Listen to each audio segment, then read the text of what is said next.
As I walked into the diner for lunch, I heard a familiar laugh coming from the corner booth. My son was telling his wife how he had tricked me with the $200,000 loan. I calmly approached them, and my son was left speechless. A single word from me made him collapse. Before we continue, please subscribe to the channel and write in the comments what time it is where you are watching from now and what time it is there. We might give you a shout out in our next video. Today's shout out goes to Yanelle from Detroit, Michigan. Thank you for being part of this great family. Now, let me tell you what happened that day, because this story isn't just mine. It belongs to all the mothers who have been judged, despised, and forgotten by the children they raised. It all started 6 months earlier on an ordinary afternoon in April. I was in my house, the same house where I had lived for 30 years with my husband before he died, sewing a wine-colored dress for a client. My hands weren't what they used to be. The arthritis bothered me more and more. But I kept sewing because it was the only thing I knew how to do. It was my life, my identity. I was the neighborhood seamstress. Derek arrived that afternoon with a huge smile. "Mom, I have wonderful news," he said, hugging me. He smelled of that expensive cologne he always wore. The one I bought him every Christmas, even though it cost half my Social Security check. "They're promoting me at work. Jessica and I are thinking about buying a bigger house. Everything is perfect." I filled with pride. My son, successful, happy, with a good marriage. It was everything a mother could wish for after raising him alone for so many years. After his father William died of a heart attack when Derek was just 15, I worked double shifts, sewed until my fingers bled, and skipped meals so he could go to a good college. It was worth it. Or so I thought. "I need your help with something, Mom," he said, sitting next to me. "I'm processing some paperwork to improve your Social Security benefits. You know, I always worry about you. I want you to have a more comfortable old age." My heart melted. What a thoughtful son, I thought. How lucky I was to have a son who cared about his elderly mother. "I just need you to sign some documents at the bank," he continued. "They're pure formalities. Government stuff. You know how the bureaucracy is. I'll go with you so you don't have to worry about anything." I agreed without thinking. Why would I mistrust him? He was my son, my blood, the person I trusted most in this world. We went to the bank 3 times in 2 weeks. Each time, Derek brought me papers to sign, fine print, terms I didn't understand, numbers that confused me. "Don't worry, Mom. I already checked everything. Just put your signature here, here, and here." And I signed again and again. I signed with that blind trust of a mother who believes her son would never harm her. Nina, the bank teller, looked at me with a strange expression every time I went. Now I understand why. She knew. She saw the documents. She knew what my son was doing, but she said nothing. Or maybe she tried to tell me something, and I was so blinded by my trust that I didn't listen. The weeks passed. Derek came to visit me less. When he did, he was always in a hurry. "I have a lot of work, Mom. The promotion has me really busy." I understood, or pretended to understand, because deep down, very deep down, I had started to feel something strange, something I couldn't explain. An uneasiness that woke me up at 3 o'clock in the morning and wouldn't let me go back to sleep. One time I asked him, "Son, are those papers I signed at the bank ready yet? When will my benefits improve?" He looked at me impatiently. "These things take time, Mom. Don't be impatient. I'll let you know when everything is ready." His tone was dry, sharp. It wasn't the loving voice I was used to, but I convinced myself he was stressed from work. Jessica changed too. She used to come over for coffee on Thursdays. We would talk about everything. We would laugh. She was like the daughter I never had. But suddenly, she stopped coming. She stopped answering my calls. When I finally saw her at a family gathering, she barely spoke to me. She was distant, cold, avoiding my gaze. I wondered what I had done wrong. My life went on in a simple routine. I got up early, had breakfast alone in my big, empty kitchen, sewed for hours, watched a little TV at night, and fell asleep wondering why my son didn't call me like he used to. Tuesdays were my favorite days. I would go out to lunch alone at a small diner downtown. It was nothing fancy, but the food was good, and I liked watching people pass by. That Tuesday in October, the Tuesday that would change everything, I got ready as usual. I put on my cream-colored dress, the one that made me feel presentable. I combed my hair carefully, took my purse, and left the house. The diner was a 20-minute walk. I liked walking. It kept me active, made me feel like I was still useful, that I could still take care of myself. I arrived at the diner at 12:30, lunchtime. It was quite crowded. I pushed open the glass door and went inside. The air conditioning hit my face. The murmur of conversations enveloped me. And then I heard it. That laugh, Derek's laugh. It was coming from the corner booth at the back of the diner. My heart leaped with joy. My son was here. What a wonderful coincidence. We could have lunch together. But then I heard the words that shattered my world in a second. She won't understand a thing. Mom's already too old. I took out the loan in her name, and she didn't even realize it. I froze at the entrance of the diner. My legs stopped responding. My purse slipped from my shoulder, and I had to grab it before it hit the floor. My hands were shaking. My whole body was shaking. But I couldn't move. I couldn't breathe. I couldn't process what I had just heard. $200,000, a loan in my name without me knowing. Jessica let out a laugh, a cheerful, carefree laugh, as if they were talking about something trivial. And what if she finds out? Honey, what are you going to do? Her voice sounded playful, complicit. There wasn't a hint of real worry in her words. It was a rhetorical question.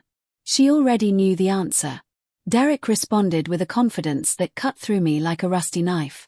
She won't find out. She trusts me like an idiot. She always has. She signed everything without even reading. It was easier than I thought. He laughed. My son laughed at me, at my trust, at my love, at my stupidity. I felt a physical pain in my chest, as if someone was squeezing my heart with their hands. A cold sweat ran down my back. The diner lights became too bright, the sounds too loud. Everything was spinning around me. I thought I was going to faint right there at the entrance in front of all those people eating peacefully, unaware that my life had just exploded into 1,000 pieces. I leaned against the wall. I needed something solid to hold me up because my legs couldn't do it anymore. I closed my eyes for a second. Just a second. I tried to convince myself that I had heard wrong, that my imagination was playing tricks on me, that my son, my Derek, would never be capable of something like this. But when I opened my eyes and looked at that corner booth, reality hit me with full force. There he was, Derek, my son, with his perfectly pressed white shirt, his expensive watch gleaming on his wrist, his hair combed back with that gel he always used. He looked successful, prosperous, happy, and it was all a lie. It was all a mask built on my pain. Jessica raised her glass of wine. The dark red liquid swirled in the glass as she made a toast. To our future restaurant, my love, your mom is doing us a huge favor without even knowing it. How generous of her. The irony in her voice burned me. They were mocking me. Both of them together, complicit. Derek clinked his glass against hers. To our dreams, honey. We're finally going to have that place we always wanted. I already found the perfect spot in the prime tourist area. With $200,000, it's enough for everything. Remodeling, equipment, licenses, everything. My mind started working through the fog of shock. $200,000. A loan in my name, the visits to the bank, the papers I signed without reading. It all started to fit together like a gruesome puzzle. Every piece falling into place, revealing a horrible picture I had refused to see. The 3 times we went to the bank, the documents with the fine print. Nina, the teller, looking at me with that expression that I now understood was pity. Derek rushing me. Sign here, Mom. And here, and here. It's just formalities. I signed like a fool. Like an idiot. Just like he had said. Jessica took a sip of wine and asked, and the payments? That's a lot of money, Derek. How are you going to pay them? There was genuine concern in her voice now. Not for me, of course. For them, for their plan, for their future built on my ruins. My son shrugged with a carelessness that chilled me to the bone. The payments will arrive at her house. It's like $3,000 a month. Obviously, she won't be able to pay them with her miserable Social Security check. After 3 or 4 missed payments, the bank will start the foreclosure process. Foreclosure? Jessica's eyes widened with feigned alarm. They're going to take her house. Exactly. Derek speared a piece of meat with his fork and brought it to his mouth, chewing calmly while planning my destruction. The house is in her name. It's the only valuable thing she has. The bank will take it to recover the loan, and we'll already have the restaurant up and running by then. And where will your mom live? Jessica's question sounded curious, not worried. Like someone asking what will happen to an old piece of furniture you need to get rid of. Derek wiped his mouth with his napkin. I don't know. There are state-run homes. Or she can go live with some distant cousin. It's not my problem, honey. She already lived her life. Now it's our turn to live ours. He took another sip of his drink. Besides, that house is too big for her alone. She just stays there cooped up sewing like a sad old woman. I'm doing her a favor. A favor? He was doing me a favor by leaving me homeless. By robbing me of everything I had. By turning me into a destitute 68-year-old. That was a favor to him. Tears began to roll down my cheeks uncontrollably, hot, bitter, silent. But I made no sound. I didn't scream. I didn't whimper.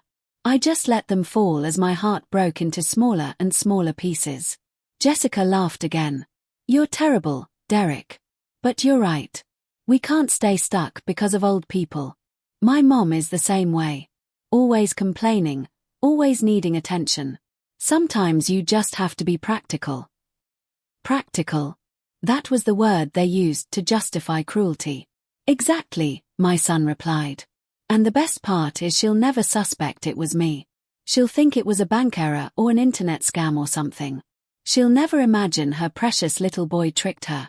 In her mind, I'm too perfect to do anything wrong. The mockery in his voice split me in two. He was right. I never would have suspected. Not in a million years. If I hadn't walked into that diner at that exact moment, if I hadn't heard them, I would have remained blind until the first loan payment notice arrived at my house. And even then, I probably would have called Derek to ask for help. And he would have come with his fake, worried face, telling me it was a bank error, that he would fix it, all while sinking me deeper and deeper into his trap. Something broke inside me at that moment. It wasn't my heart. That was already shattered. It was something deeper. It was the image I had of myself, the good Margaret, the trusting Margaret, the Margaret who believed in the unconditional love between a mother and son. That woman died right there, leaning against the wall of a diner, listening to her son plan her ruin while eating a steak that probably cost what I earned in a week of sewing. But from those ashes, another Margaret was born. One with her eyes wide open, one with rage in her veins instead of blood, one who was no longer going to be a victim. I wiped my tears with the back of my hand. I took a deep breath, filling my lungs with that cold, air-conditioned air, and I made a decision. I reached into my purse, fumbling for my cell phone. My clumsy fingers, deformed by years of arthritis and hard work, were shaking so much I could barely grip it. But I managed. I pulled the phone from my purse with trembling hands. The screen lit up and for a moment I stared at it, not knowing what to do. I had never been good with technology. Derek always made fun of me for it. "Mom, you're a disaster with your phone," he'd say, laughing. Now, the very technology he thought I couldn't master was going to be his downfall. I looked for the voice recorder app. My grandniece, my cousin Linda's daughter Amy, had shown me how to use it a few months ago. "Grandma Margaret, look, you just tap this red button and it's recording. It's easy." At the time, I didn't understand why I would ever need to record anything. Now I knew. I tapped the red button. A small timer started running on the screen. It was recording. I subtly raised the phone, aiming it toward the corner booth where my son and his wife continued to enjoy their lunch, oblivious to my presence.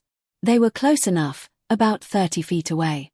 Their voices came through clear, crisp, and damning. Derek cut another piece of steak and while chewing continued talking.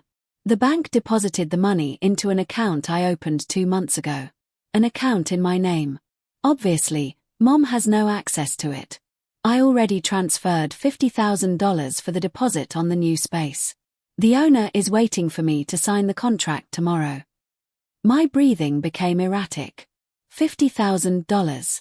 He had already spent $50,000 of that stolen money, of my money, because even though I hadn't authorized it, even though I knew nothing, that loan was in my name. I was responsible.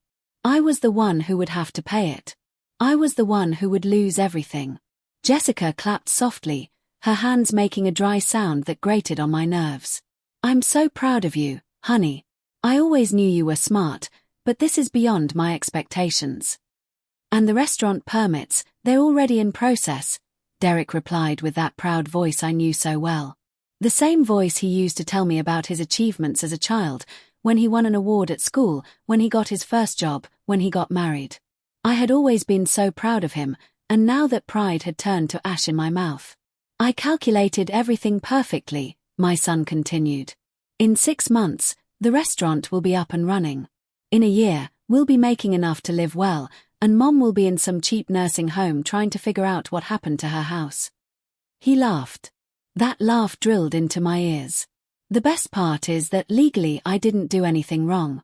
She signed everything. Her signature is on every document. If anyone asks, I just helped her with the paperwork because she doesn't understand these things. Jessica looked at him with admiration, with that nauseating admiration of someone looking at a person who just did something brilliant. You're a genius, Derek. A genius.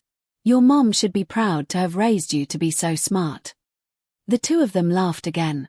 That laugh, which no longer sounded human to me, sounded like the shrieking of animals celebrating over a dead carcass. I kept recording. Every word, every laugh, every detail of their macabre plan was being registered on that small device I held with hands that weren't shaking as much anymore. The rage was replacing the fear. The determination was replacing the shock. I was not going to be their victim. I was not going to let myself be destroyed like this. What if she goes to the police? Jessica asked suddenly. My heart hammered. For a second, I thought they had seen me. But no, she was just being cautious, covering all the possibilities. Derek shook his head, completely relaxed. She won't go to the police. First, because she won't suspect me. Second, because even if she does, she would never report me. I'm her only son. She loves me too much. She'd rather lose everything than see me in trouble. He took a sip of his drink. I know her better than anyone. She's weak. She always has been. That's why it was so easy to manipulate her. Weak. He called me weak. Me who had worked until my hands were raw to give him everything. Me who had gone without food many times so he would have lunch for school. Me who had sewn dresses day and night to pay for his college. Weak. That word echoed in my head like a broken bell. Besides, Derek added, wiping his mouth with his napkin, she's old. She's 68. How much time does she have left? 10 years. 15 if she's lucky. She's not going to spend those years fighting me. She'll accept what happened and move on. She's always been like that, submissive, obedient, the perfect mother who never questions anything. Jessica sighed with satisfaction. I wish my family was as easy to handle as yours. My brother won't leave me alone, always asking to borrow money. Your mom, on the other hand, is a sweetheart. Never asks for anything. Never bothers anyone. Always there when you need her. The irony of her words made me clench my teeth. Always there when you need her. Yes, always there to be robbed, deceived, used. That's why I chose her for this, Derek said with a coldness that froze me. I knew she was the perfect target. She trusted me blindly. She had a house with no mortgage that could serve as collateral. She understands nothing about finances or banks. She was the ideal victim. Ideal victim. That's how my son saw me. Not as his mother. Not as the woman who gave him life. As an ideal victim. The waiter approached their table. Would you like to order dessert? He asked with the polite voice of someone doing their job, unaware he was serving two monsters. Derek nodded. Yes. Bring us the chocolate cake to share and 2 coffees. The waiter jotted it down and walked away. Everything so normal. Everything so mundane. While my world was falling apart, they were ordering dessert. I looked at the timer on my phone. I had been recording for 8 minutes. 8 minutes of a full confession. 8 minutes of irrefutable evidence. 8 minutes that were going to change everything. But I couldn't stop there. I needed more. I needed every detail, every word, every possible piece of proof. Jessica leaned forward, lowering her voice slightly, though not enough that I couldn't hear. And what are you going to do when she starts getting the letters from the bank? The payment notifications, the default notices, all that. She's going to panic. Derek shrugged indifferently. Let her panic. By the time she understands what happened, we'll already have the restaurant running and the money moving. She won't be able to do anything. The loan is in her name. The signatures are hers. Even if she proves I helped her with the paperwork, it's not illegal to help your mother with bank forms. You're evil, Jessica said. But it wasn't a reprimand. It was a compliment. She said it with a smile, with admiration, like someone telling their partner they are handsome or smart. Evil. And she loved him for it. They were both the same. Two snakes coiled around each other. The waiter returned with the cake and coffees. He placed everything on the table carefully. Derek thanked him without really looking at him. People like my son never really see the people who serve them, just like he never really saw me. He only saw what he could get, what he could use, what he could steal. Jessica picked up her fork and cut a piece of the cake. Jessica savored the cake with her eyes closed as if it were the most delicious thing she had ever tasted. This is incredible, she murmured. When we have our restaurant, we have to hire a pastry chef this good. Our restaurant. My money. My destruction turned into their dream. Derek nodded as he drank his coffee. I already have it all planned. The menu, the decor, even the name. We're going to call it Jessica's, as a tribute to you, honey. She clapped excitedly, her eyes sparkling like a child's on Christmas. A restaurant built on the ruins of my life, bearing the name of the woman who helped destroy me. The irony was so cruel it almost made me laugh. And the employees, Jessica asked. We need people we can trust. We can't just hire anyone. I already spoke to Brandon, my friend from work. He has restaurant experience and is looking for a change. I offered him the manager position. I also contacted Stephanie. Remember her, the one who studied culinary arts. She's willing to be our head chef. Derek spoke with such enthusiasm he sounded like a legitimate businessman discussing an honest deal, not a thief planning how to spend money stolen from his mother. I kept recording even though every word hurt like a stab wound. My phone had been recording for 12 minutes. 12 minutes documenting the greatest betrayal of my life. But I needed more. I needed to hear everything. I needed to fully understand the magnitude of what they had done to me. I'm worried about one thing, Jessica said suddenly, setting her fork down on the plate. Her face showed a wrinkle of concern between her eyebrows. What if your mom really can't pay and the bank sues her? What if we end up involved in a legal process? Derek shook his head, completely calm. We won't be involved in anything. The loan is hers. The debts are hers. We don't exist on any paper. I was just the one who accompanied her to the bank. Nothing more. If anyone asks, I'll say she wanted the money to remodel her house or for a trip. Any excuse. There's no way to connect us to this. But the money, if they investigate, they'll see you received $200,000 from nowhere. Jessica's voice sounded anxious now. For the first time, she seemed to understand they might have crossed a dangerous line. The money went into a different account. Honey. An account I opened saying it was for an investment project. I have all the fake documents ready. If anyone asks, that money came from a personal loan I took out. It has nothing to do with Mom. Derek smiled with the arrogant confidence of someone who thinks they've thought of everything. I was very careful. There's no way this will splash back on us. Jessica breathed a sigh of relief and took another bite of cake. You're incredible. Really. Sometimes it scares me how smart you are. She said it as a compliment, but there was something else in her voice, a hint of fear, As if she had just realized that if her husband was capable of doing this to his own mother, what would stop him from doing the same to her one day? I have to be, Derek replied. I grew up poor, remember? Living in that small house, watching Mom sew until 2 in the morning to pay the bills, watching us lack everything while others had more than enough. I promised myself that when I grew up, I would have everything they had. And now I'm going to have it, no matter how. Those words hit me like a punch to the stomach. He remembered those nights. Those nights when I sewed until my eyes couldn't stay open, until my fingers bled, until my back screamed in pain. He remembered them. And instead of gratitude, he had developed resentment. Instead of love, he had cultivated ambition.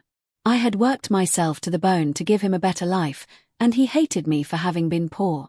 We weren't that poor, Jessica said, trying to console him. You had an education, food, a roof over your head.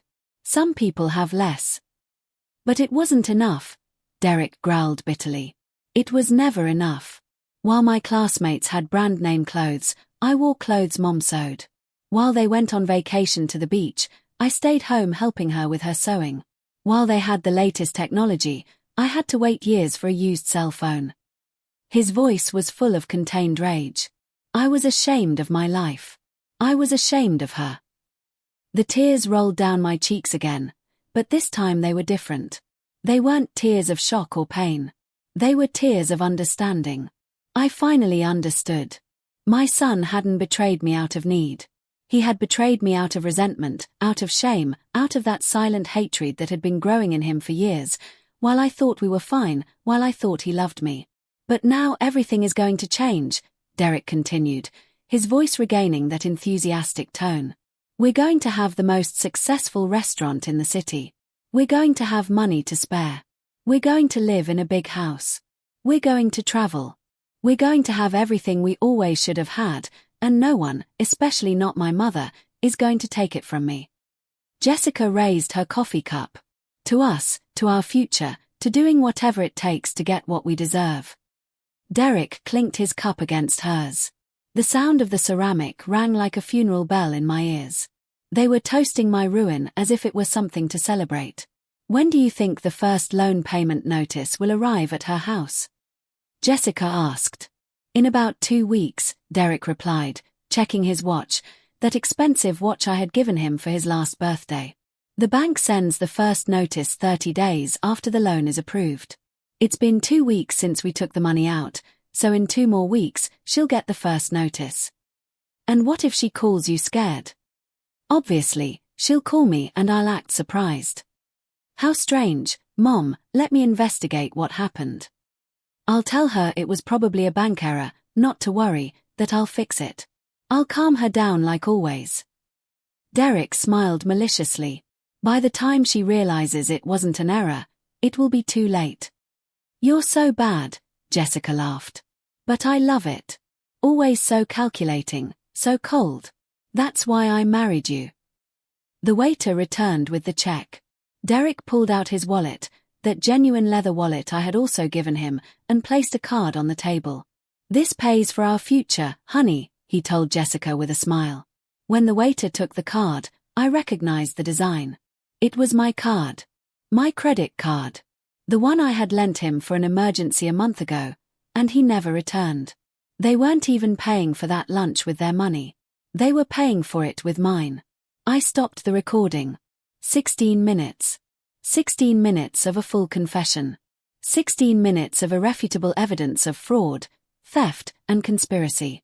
I put the phone back in my purse with hands that no longer trembled. The rage had burned away all the fear. The determination had replaced the pain. I was no longer the weak Margaret they thought they knew. I dried my tears with a tissue from my purse. I fixed my hair. I took 3 deep breaths, filling my lungs with air, preparing myself for what was coming. They were still at their table, oblivious to my presence, oblivious that their perfect world was about to collapse. I walked toward their table with slow, firm steps. Each step echoed in my ears like a war drum. 1, 2, 3, 4.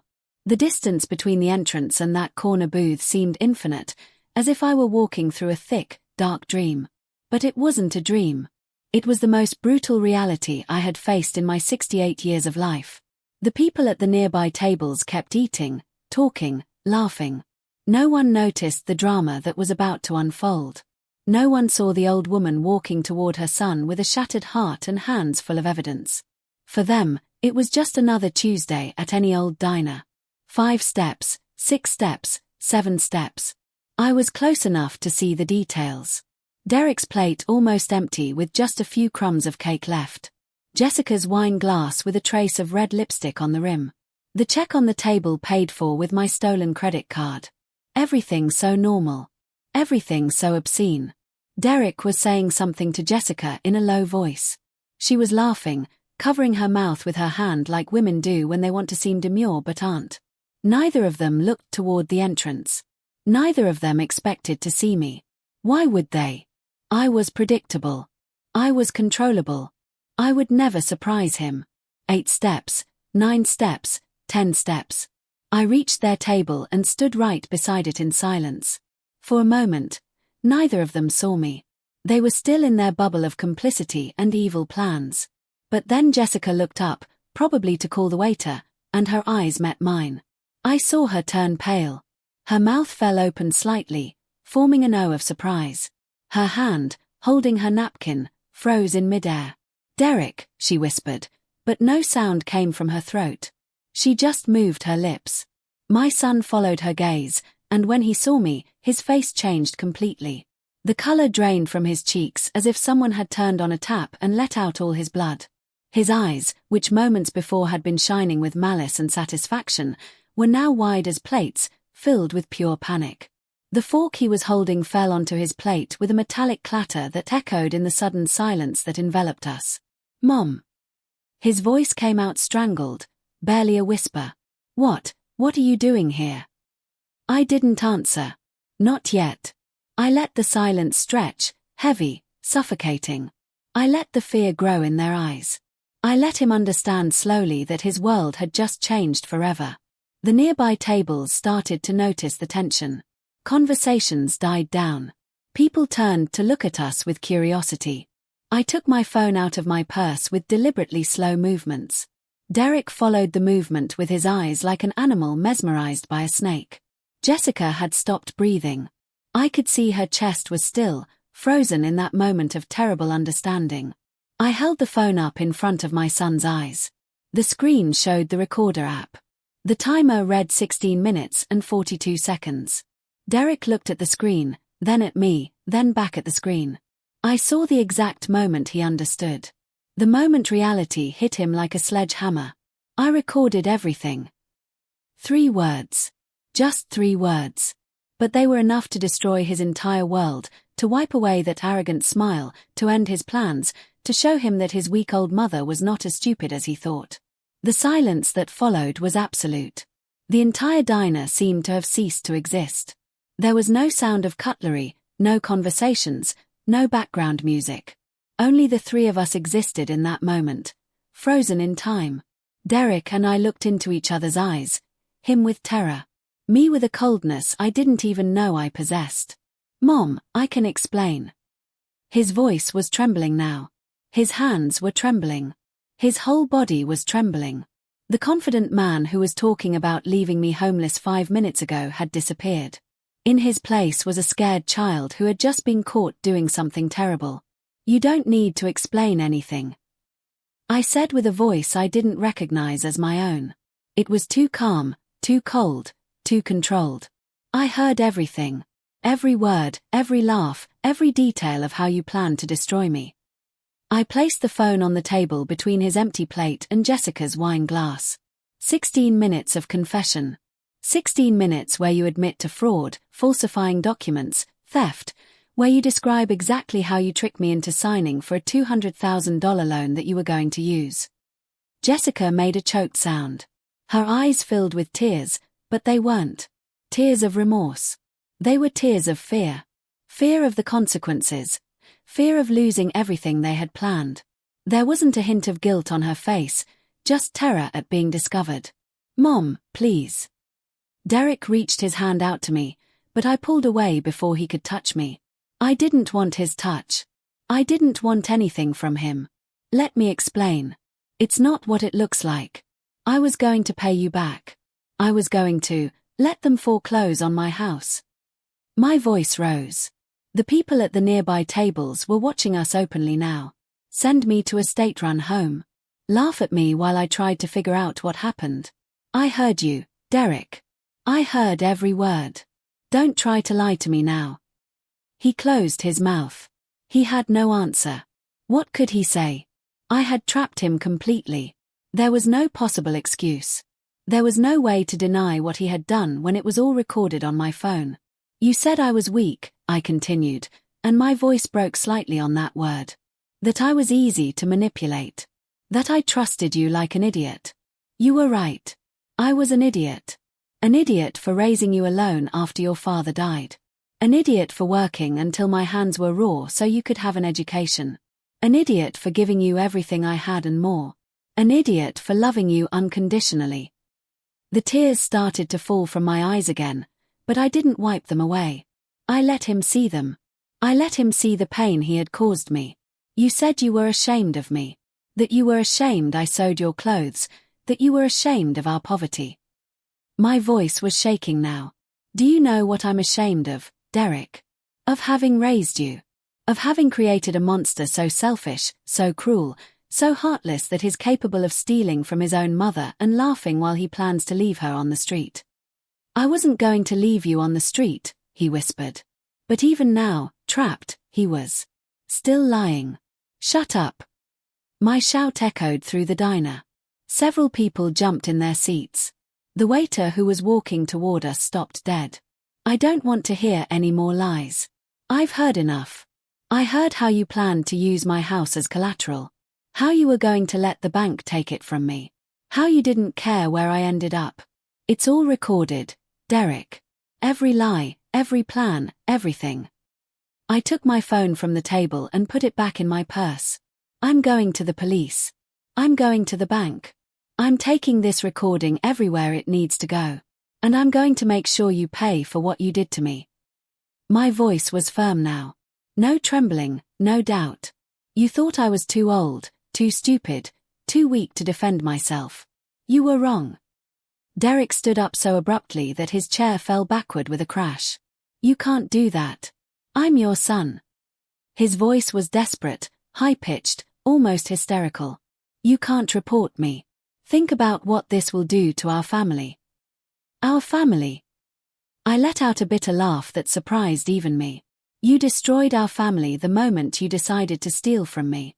The moment you sat at this table and laughed at me. There is no family anymore, Derek. There's just a thief and his victim.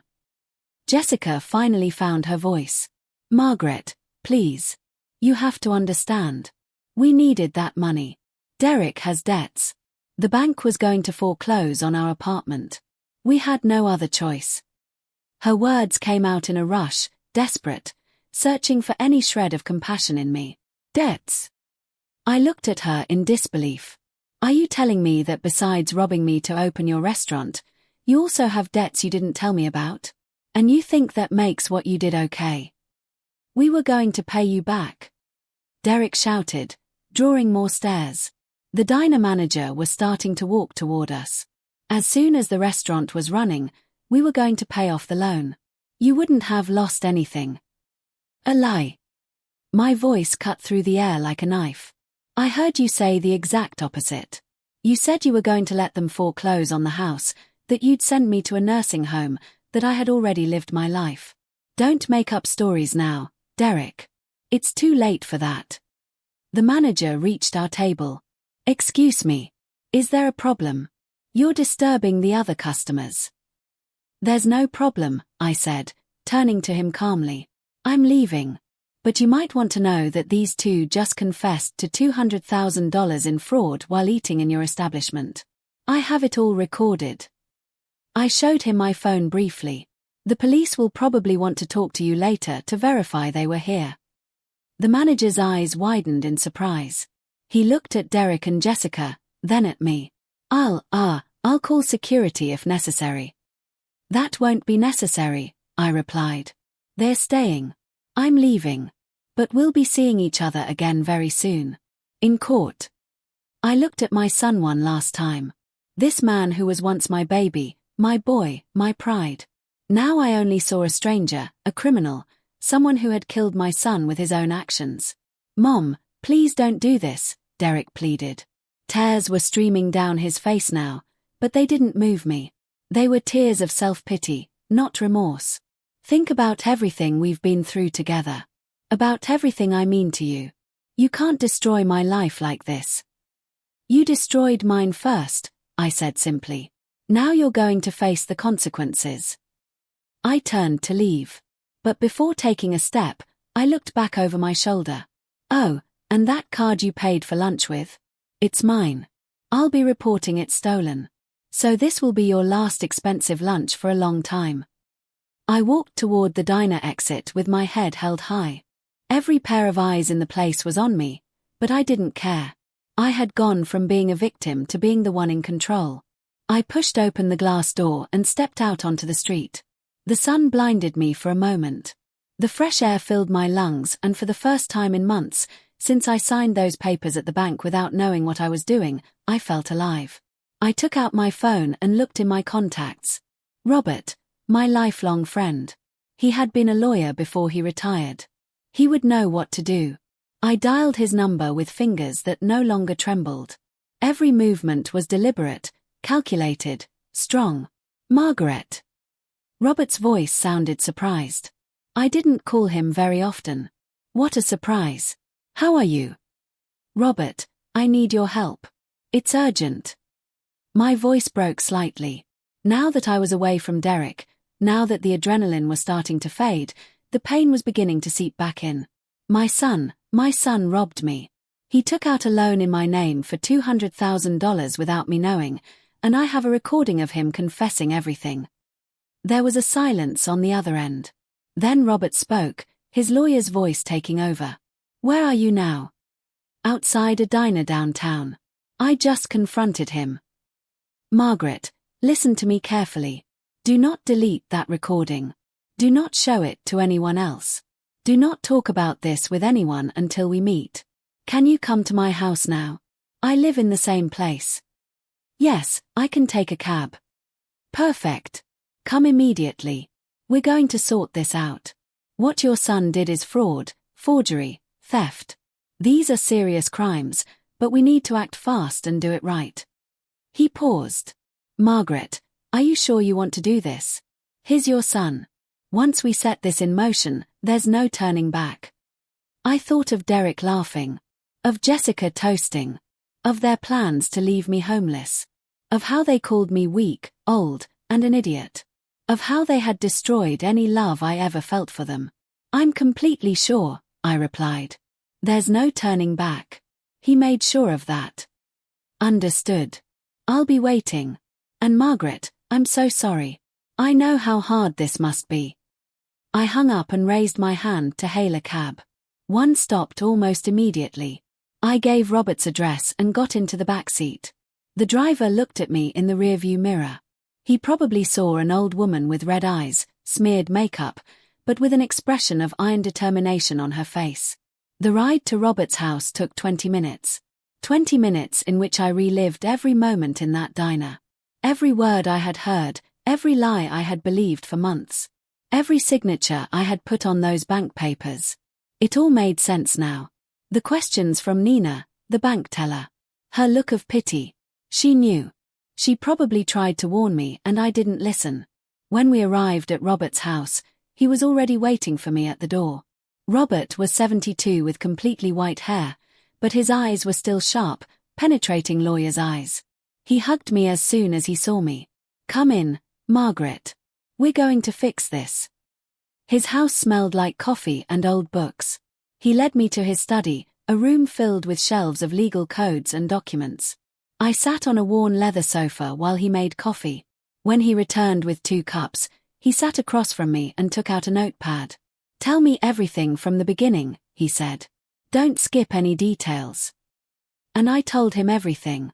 From the first time Derek asked me to go to the bank to what had just happened at the diner.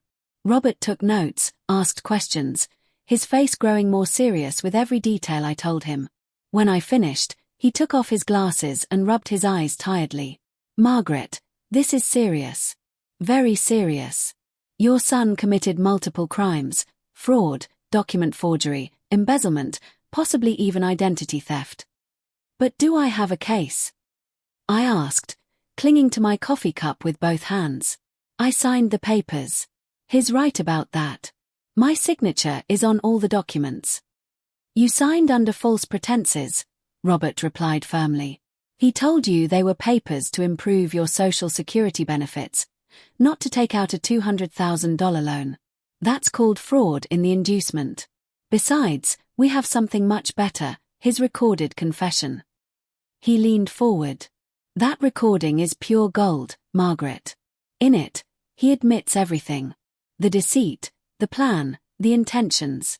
A prosecutor would love to have evidence this clear. I felt a small knot of relief in my chest. So what do we do now? First, we're going to make several copies of that recording. One you keep on your phone. Another we upload to the cloud, and I'll keep one on a flash drive. We can't risk losing that evidence. Robert stood up and went to his desk. Second, first thing tomorrow morning, we go to the bank. We need to report the fraud immediately. The bank has protocols for these cases. What if they don't believe me? My voice sounded small, scared. The bravery I had felt in the diner was starting to fade, replaced by fear and uncertainty. They'll believe you, Robert assured me. You have the recording. You have your age, which works in your favor because it's easier to prove you were manipulated. And we have the fact that you haven't touched a penny of that money. All the money went directly to Derek. The pattern is clear. He returned with a flash drive. Give me the recording. I'm going to save it right now. I handed him my phone with trembling hands. Robert connected the drive and transferred the file. While we waited, he asked, "Do you have all the papers you signed at the bank?" Derek took the copies. He said he needed them for the process. Of course he did, Robert muttered in disgust. But the bank has everything on file. Tomorrow, we'll request copies of all documents related to that loan.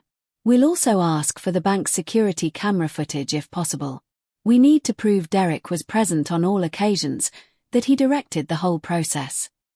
Nina, I said suddenly. The bank teller. She helped us every time. She must remember. She saw everything. Robert wrote the name down. Perfect. Nina will be a key witness. If she testifies that your son directed the whole process, that you seemed confused, that he answered all the questions for you, that strengthens the case enormously. He finished copying the file and handed my phone back. Now, something very important. Does Derek have a key to your house? The question caught me off guard. Yes, he has a copy. Change the locks today. Call a locksmith right now. Robert's tone was urgent. Derek is desperate. Desperate people do unpredictable things. He might try to get into your house to look for documents, your phone, anything he can use to his advantage or destroy. A chill ran down my spine. I had never been afraid of my own son. But now I no longer knew what he was capable of. Do you really think he would do that? Margaret, the man stole $200,000 from you, planning to leave you homeless. Yes, I think he's capable of that and more. Robert took out his phone. I have the number of a reliable locksmith. I'm calling him right now. He'll charge you extra for the emergency service, but it's worth it. While Robert made the call, I sat on that sofa processing everything. My life had completely changed in just a few hours. This morning, I had woken up as usual, worried about my sewing, thinking about what to cook, missing my son.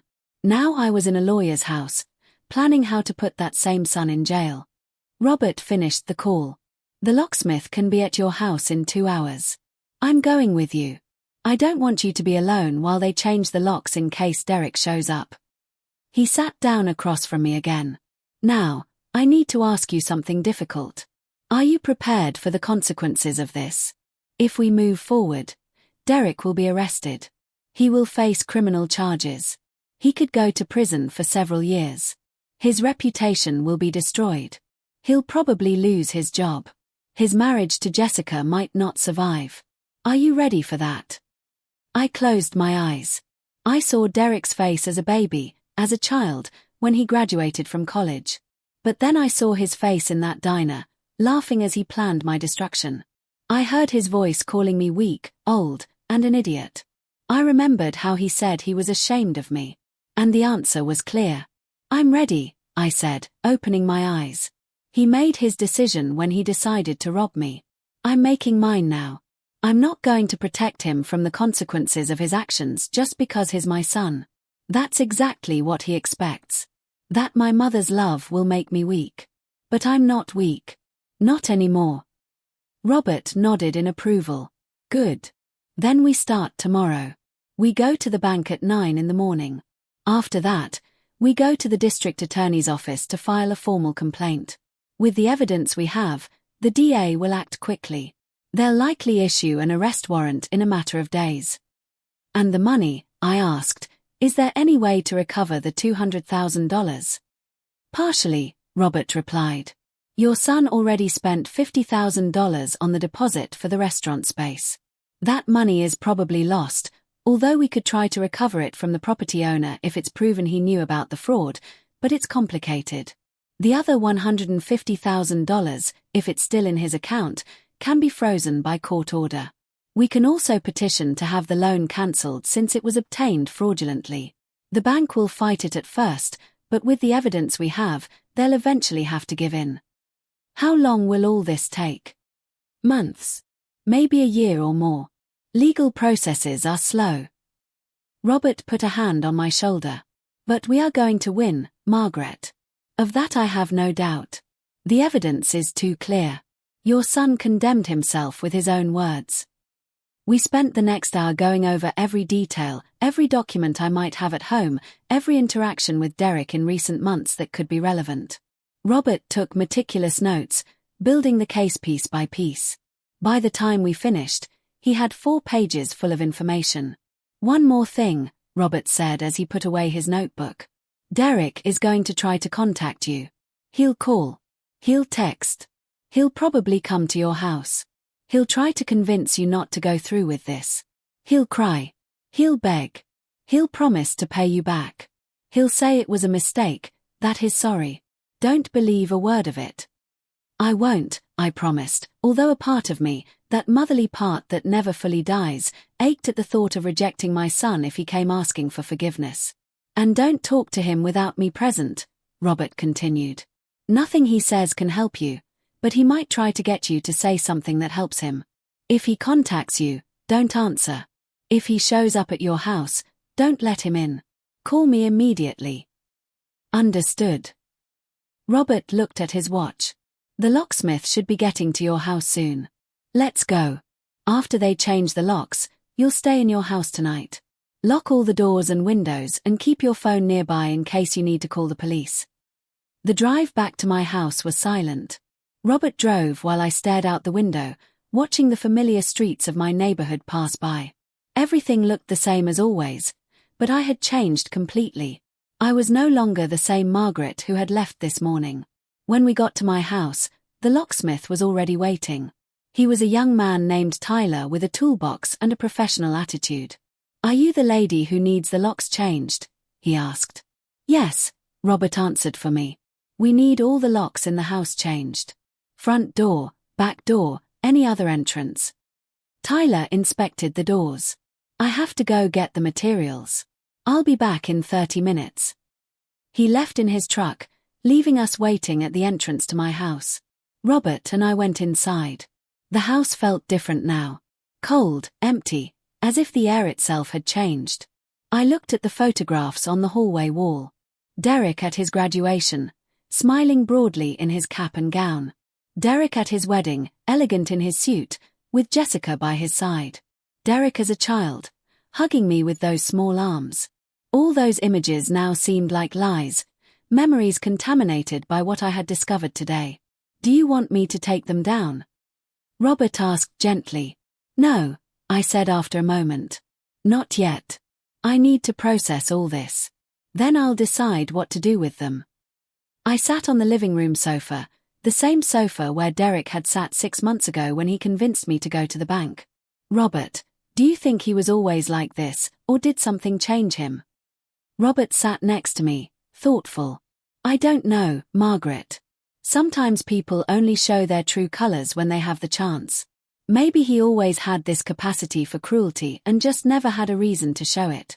Or maybe the debts, the pressure, the ambition turned him into someone different. He paused. But honestly, it doesn't matter anymore. What matters is what he did and how we're going to handle it now. My phone buzzed in my purse. I took it out and saw the name on the screen. Derek. My heart sped up. Robert looked at me and shook his head. Don't answer. Let it go to voicemail. I let it ring until it cut off. Seconds later, a text message arrived. Mom, please. I need to talk to you. It was a misunderstanding. Let me explain. I love you. I showed the message to Robert. He snorted in disgust. A misunderstanding. Right. Stealing $200,000 is just a little misunderstanding. He took my phone. May I? I nodded. Robert started to type something, but then stopped. No, better not to respond at all. The silence will make him more nervous, and nervous people make mistakes. The phone rang again. Again. Derek. Again, I let it go to voicemail. Then another message. Mom, I know you're angry. You have every right. But I'm your son. You can't do this. We can fix this as a family. Don't involve strangers. Strangers. I muttered.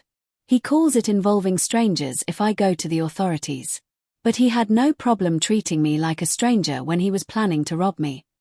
Another message came. This one more desperate. Please, Mom, if you go to the police, my life is over. I'll lose everything. My job, my reputation, everything. Is that what you want? To destroy your own son? Robert read the message over my shoulder. Typical manipulator.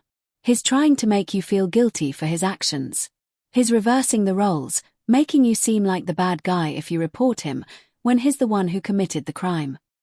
I know, I said, though every message sent a pang of pain through me. But it still hurts. He's my son, Robert. As much as he betrayed me, he's still my son. I know, Robert said softly. And that's what makes this so hard. But remember, you are not destroying his life. He destroyed his own life with his decisions. You are just protecting yourself and demanding justice. Tyler the locksmith returned with his materials. He spent the next 2 hours changing the locks on all the doors. While he worked, my phone didn't stop ringing. Calls from Derek. Messages, each more desperate than the last. Then messages from Jessica started coming too. Margaret, please be reasonable. Derek is devastated. He made a mistake, yes, but we all make mistakes. Don't ruin his life over this. Another from Jessica. Think about your future grandchildren. Do you want them to grow up knowing their grandmother put their father in jail? What kind of family would we be? Robert read that message and let out a bitter laugh. Future grandchildren. She's playing every emotional card she has. How convenient that she mentions grandchildren now, when just a few hours ago she was toasting to leaving you homeless. When Tyler finished, he handed me 3 sets of new keys. All set. These are the only keys that exist now. The old locks are useless. I paid him $200 in cash. It was money I hadn't planned to spend, but it was necessary. After Tyler left, Robert checked the whole house with me. We verified that all the windows locked properly, that the doors were secure. If you hear any noise tonight, call the police first and me second, he instructed. Don't go investigate. Don't open the door. Just call. Do you think Derek is capable of breaking in? The thought terrified me. I don't know, but I'd rather be cautious. Robert gave me a hug before he left. Get some rest, Margaret. Tomorrow is going to be a long day. I'll pick you up at 8:30 to go to the bank. After Robert left, I was alone in my house for the first time since the confrontation. The silence was deafening. I made myself a chamomile tea with trembling hands and sat at the kitchen table. The same table where Derek had eaten 1,000 times as a child, where we had shared breakfasts, lunches, dinners, where I had helped him with his homework, where we had celebrated his birthdays. My phone vibrated again. Another message from Derek. Mom, I came to your house, but you changed the locks. Seriously? Are you afraid of me now? It's me, Mom. Your son, the one you raised. You don't trust me anymore. The cynicism of that message made me angry.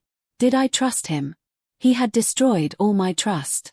I wrote a reply for the first time. Do not come to my house again. Do not contact me again. My lawyer will be in touch with you soon. I sent the message and blocked his number.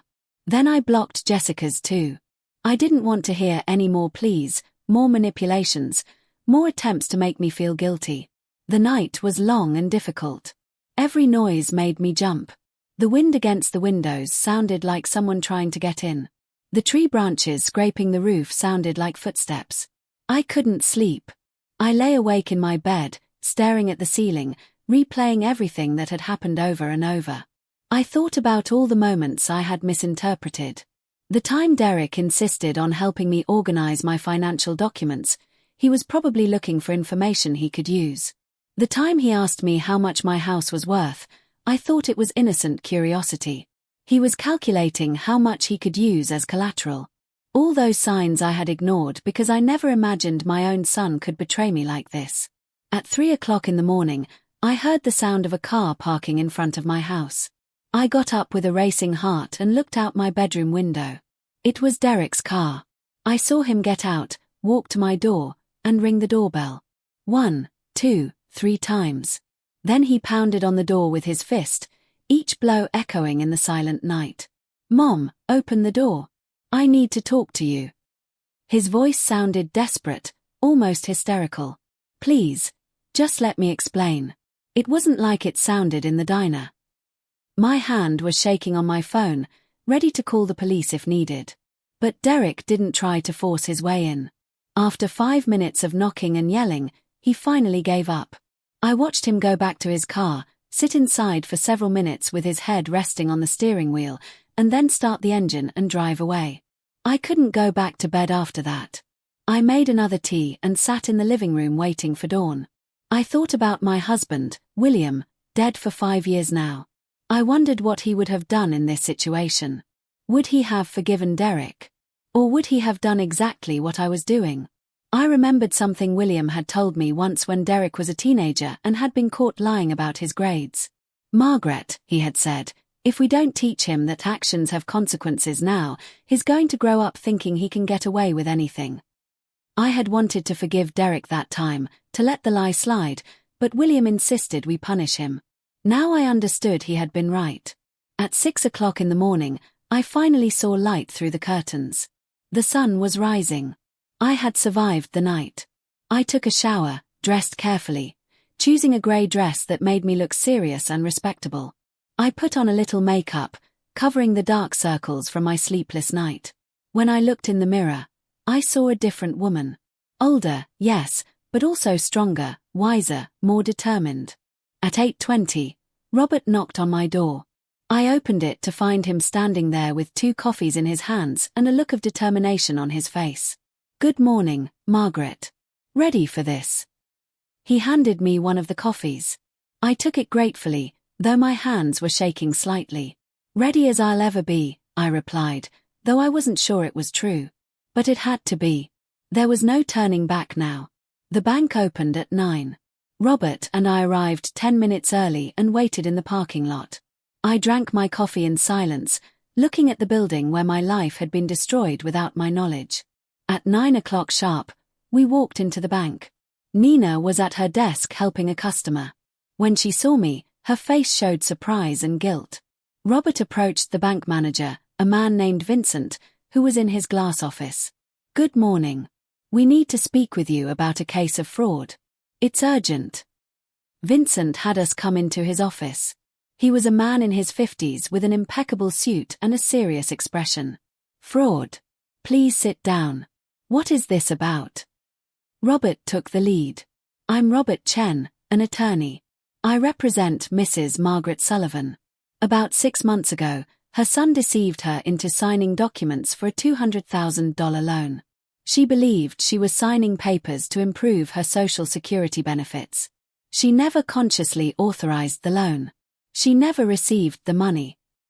Vincent listened attentively. Those are serious allegations. Do you have any proof? Robert took out his phone. We have a 16-minute recording where the son admits to the entire fraud. He explains exactly how he deceived his mother, how he planned to use the money, and how he intended to let her house be foreclosed on when she couldn't pay. Vincent listened to a few minutes of the recording, his expression growing increasingly grim. When Robert paused, Vincent took off his glasses. This is terrible. Mrs. Sullivan, I am so sorry this happened in our institution. Your employee, Nina, was present for all the transactions, I said, finding my voice. She must have seen something was wrong. Vincent called Nina into his office. She entered visibly nervous. Nina, do you remember Mrs. Sullivan and her son coming in a few months ago for a $200,000 loan? Nina nodded slowly. Yes, I remember them. The lady seemed confused. The son answered all the questions. He filled out most of the forms. I tried to ask her some questions directly, but the son would interrupt. Why didn't you report your suspicions? Vincent's voice was firm. Because technically everything was in order. She signed. She had her ID. Leah finally looked at me. Mrs. Sullivan, I'm sorry. I should have done more. Vincent checked his computer. The loan was approved 6 months ago for $200,000. The funds were deposited into an account in the name of Derek Sullivan, not Margaret Sullivan. A withdrawal of $50,000 has already been made. The other $150,000 is still there. He looked at Robert. I am freezing that account immediately. I will also begin the process to cancel this loan. And the payments I supposedly owe? I asked. Suspended. You will not have to pay anything while this is being resolved. Robert asked for copies of all the documents. Vincent provided them all, along with a promise of the security footage. We left the bank 2 hours later. I felt exhausted but validated. They had believed me.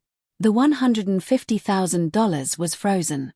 In the car on the way to the district attorney's office, Robert prepared me. The prosecutor is going to ask you a lot of questions. Be honest about everything. Don't embellish, don't minimize. Just tell the truth. The DA's office was a grey building full of people waiting. We were assigned to a prosecutor named Marcus Webb. He was a man in his mid-30s with a serious expression and penetrating eyes. We told him the whole story. Marcus listened to the entire recording without interruption.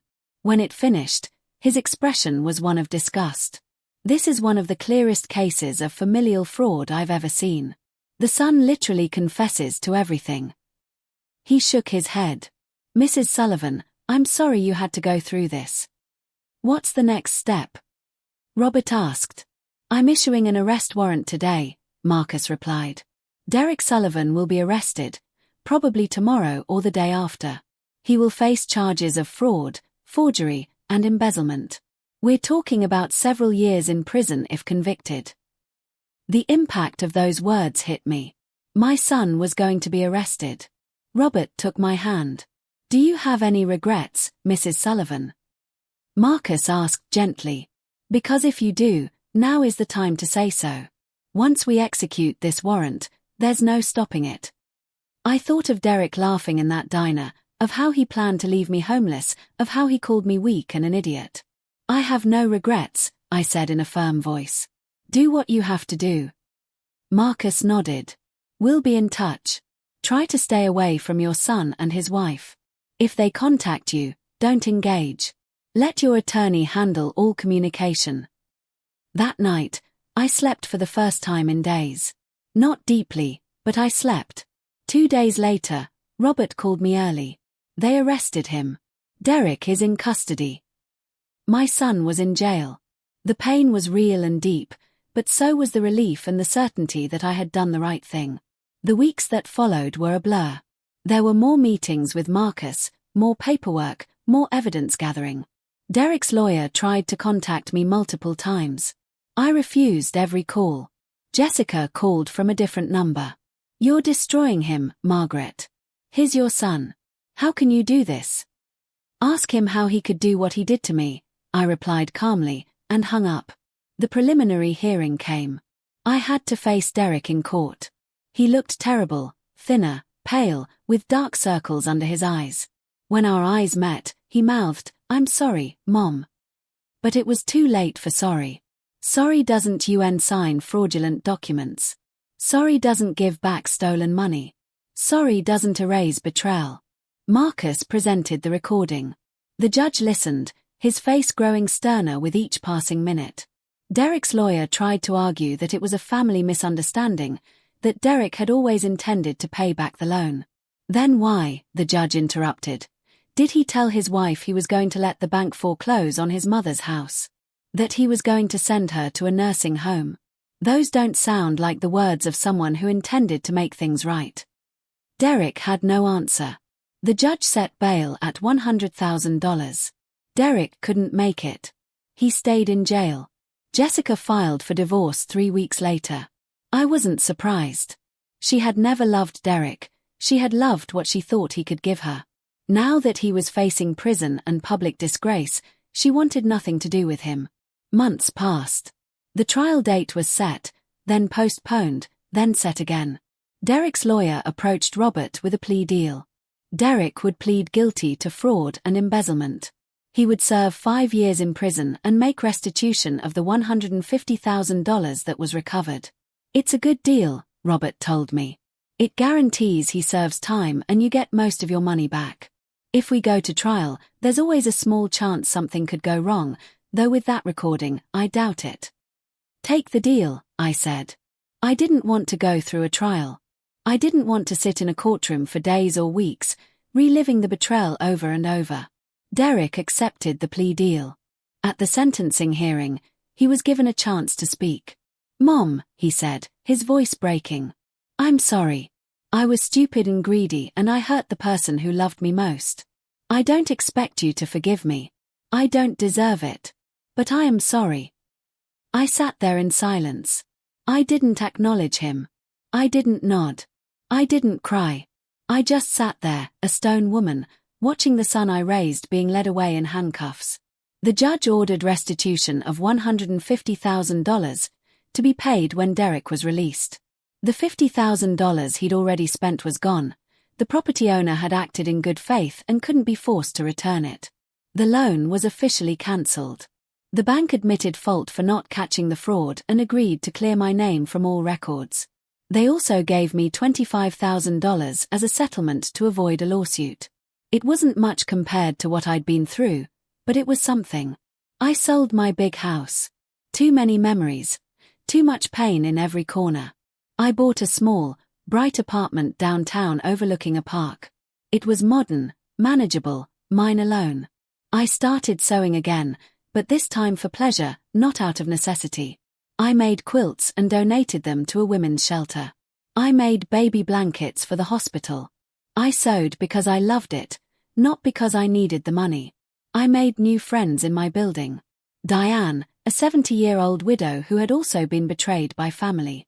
Patricia, a retiree who organized movie nights and book clubs. We would meet for coffee, go for walks, share meals.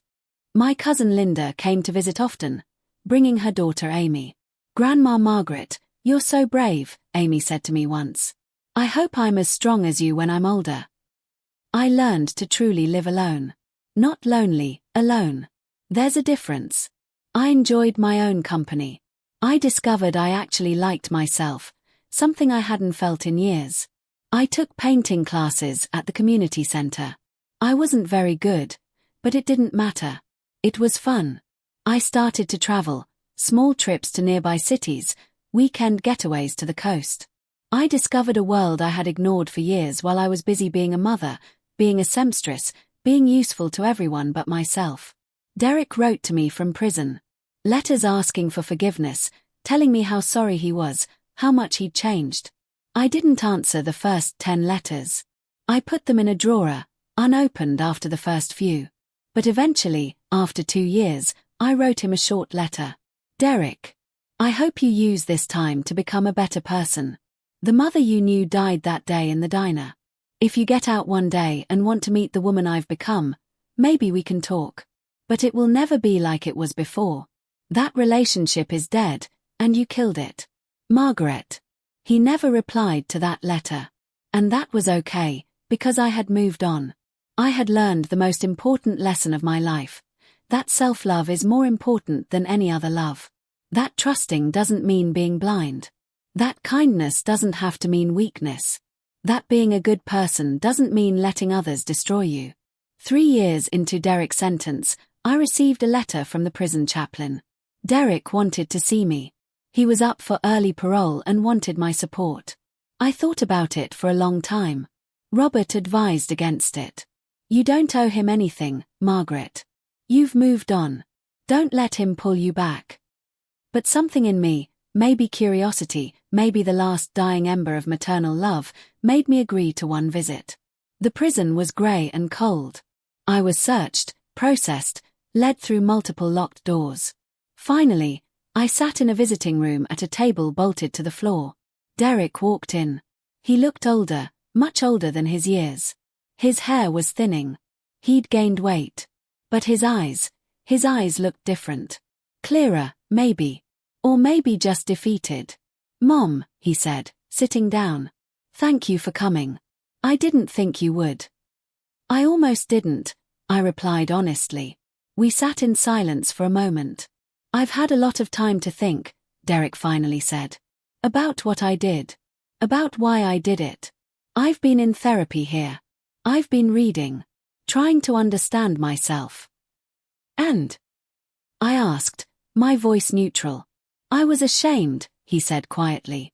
My whole life, I was ashamed. Ashamed of being poor, ashamed of your job, ashamed that we didn't have what everyone else had. And that shame turned into this poison inside me. I started believing I was entitled to more. That the world owed me. That you owed me. He looked at me with tears in his eyes. But you didn't owe me anything, Mom. You gave me everything. And I threw it away because I couldn't see past my own selfishness. I listened. I didn't interrupt. I didn't comfort him. I'm not asking you to forgive me, Derek continued. I know I don't deserve it. But I wanted you to know that I understand now what I destroyed. Not just your trust or your money. I destroyed us. I destroyed the person you thought I was, and in doing that, I destroyed the person I could have been. Yes, I said simply. You did. Derek wiped his eyes. If I get out on parole, I'm going to pay you back every penny. It'll take years, but I'll do it.